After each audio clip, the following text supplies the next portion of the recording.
Hey guys, Skulkid here, and we're going to be fighting the Chariot boss on New Game Plus now. The run for this boss is pretty difficult actually. I think it's probably more difficult than the boss, but that's just my opinion. As you can see, I've had to do it a few times because of all the dead guys. One of the things that makes this run really annoying is I've never been able to actually just do a straight run. You've actually got to fight all the mobs on the way. All the enemies, because if you don't, then these red guys will chase you down, and as hard as I try, I can never outrun them quite fast enough to be able to get through the fog gate without getting completely destroyed and cornered right at the end. So after a few failed attempts, I came to the conclusion you actually have to kill them, which is just annoying. So that's what I'm going to be doing here. What's this? Is this the whip one? See you in a second. Yeah, so for the strategy for both is pretty much the same. You wait for them to finish their third attack, and then you just open up on them. I'm using my halberd because I don't wanna damage my sword too much before I get to the boss.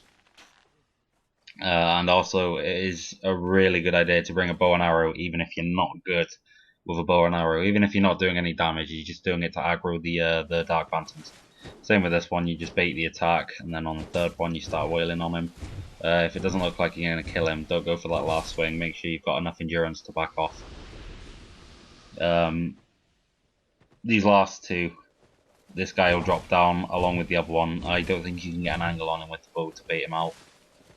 But you can usually kill this one way before the big guy comes for you anyway, so you can take him on one at a time still. Yeah, see, plenty of time. These guys play pretty much like their non-phantom counterparts. They don't stumble when you hit them. These big guys, they don't stumble like the normal ones do when you get a couple hits off on them, so you just got to be a bit more careful and back off, play a bit more defensively basically. But they're pretty easy. Now we run through. The bridge is a bit tricky as well. I've fallen off here twice, which it's not even that tricky, but I just feel so stupid for that. Something you want to watch out for if you decide to fight this phantom. This phantom you can avoid if you don't have anybody chasing you, that is, and you can avoid him long enough to get through the fog gate. If you look, you just bait his attack.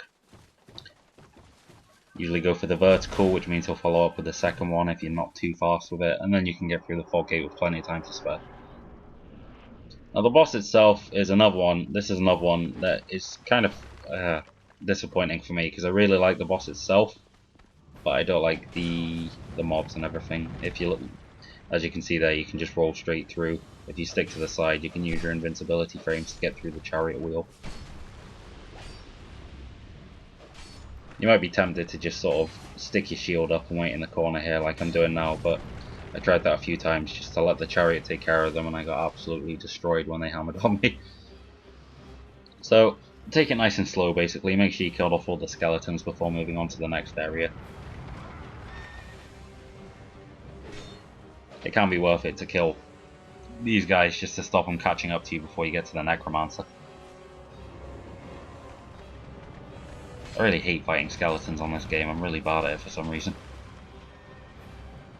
Okay, so you just run through. The second necromancer's on your right. Not there. Here. Take them out nice and easy. Then you want to go take out the skeletons.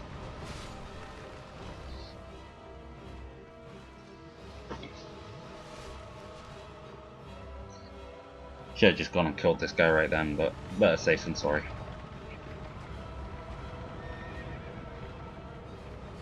Yeah, like I said, I'm not a big fan of this boss because I really like the boss itself, but it relies way too heavily on mobs. I feel like they could have put a bit more effort into the boss itself, if you know what I mean. And pretty much all the difficulty just comes from the skeletons once you've got the chariot off, the horse off the chariot. It's really not that difficult. I actually, saying that, I do a pretty bad job of it here, but I'm a little bit frustrated when I was a little bit frustrated when I did this. I'd had quite a few attempts and I wasn't playing very well in the first place, so I was a little off my game, but still. All I like to do is just take this guy on nice and defensively and don't rush in there. His attacks aren't that hard to dodge, but I haven't had that much experience with him. So I don't know the timings very well, as you can see. Fucked that up really badly.